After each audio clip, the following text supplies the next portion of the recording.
So today I will be talking about the Green New Deal, specifically the move towards sustainable agriculture. So what is the Green New Deal? The Green New Deal is a congressional resolution that is aimed at tackling climate change. Two of the main goals are to reach net zero greenhouse gas emissions by 2050 and to secure healthy food and a sustainable environment for all people of the United States. This is important because climate change affects all aspects of our lives, such as our jobs, our homes, and the food that we eat. It becomes much more difficult to grow food when there's flooding, droughts, increased temperatures, and changes to the growing seasons. The changes that the Green New Deal is looking to make are necessary to maintain a healthy planet for us to live on. So, why did I choose to talk about sustainable agriculture today? Well, my parents are small-time hobby farmers, and I wanted to explore the different effects that farming has on the environment and the potential changes that we can make as a country to head in a more sustainable direction. By adopting more sustainable techniques, we would be able to keep up with the growing population of the planet and ensure that everyone has equal access to food. As of 2019, the agricultural sector accounts for 10% of the total greenhouse gas emissions into our atmosphere, and the management of soils accounts for half of the emissions from this sector. The management of soils includes adding fertilizers or irrigation techniques for optimizing crop production.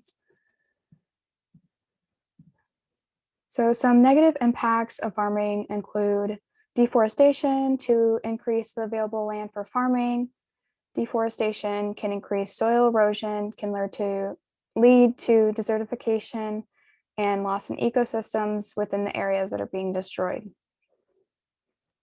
Another negative impact of farming is monoculture, which is the practice of planting the same crop on the same area of land every year. And this is bad for soil health and increases the need for fertilizers to keep the soil quality at a level to have optimal crop production. The increased usage of fertilizer can lead to higher nitrous oxide emissions into the atmosphere. Also, the practice of land tillage increases the likelihood of soil erosion and runoff into water bodies because it is disrupting the soil structure. Excessive tillage also results in the soil pores closing, which affects water infiltration and eventually increases runoff as well. Poor drainage systems can also lead to the amount of runoff that goes into water bodies because there isn't any control over where the water is going. And when it is introduced into an aquatic ecosystem, it can create algal blooms, which can be toxic to humans, animals, and can also result in the fish dying as well. So what can be done? We can introduce drainage management systems, which would decrease the negative impact that runoff has on these aquatic ecosystems. The drainage management system would trap soil, pesticides, organic matter, and fertilizers before they enter the water bodies.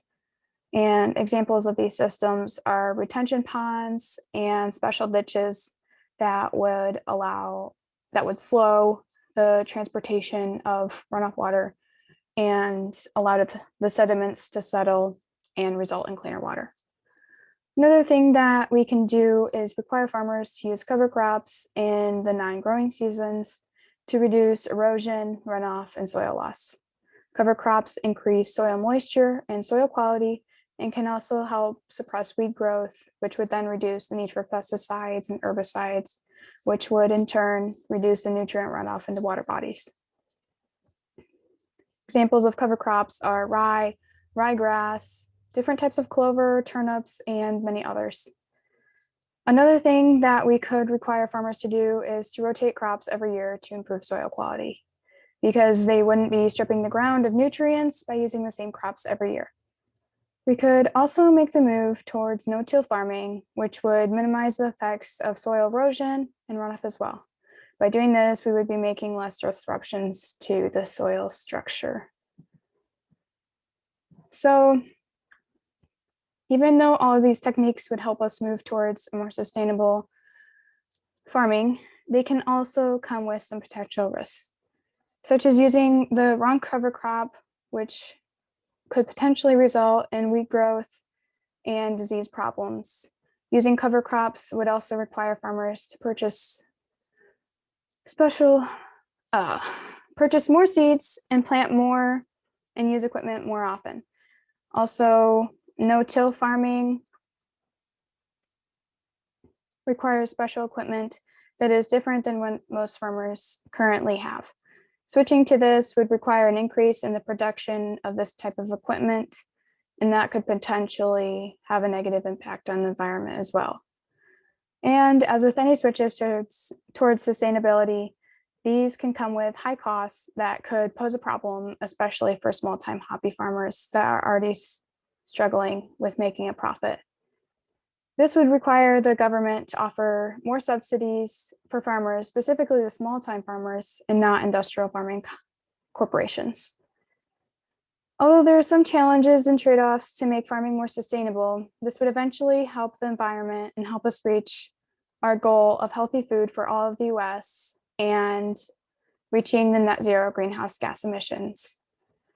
There are also many other changes that we can make within the agricultural sector to become more sustainable.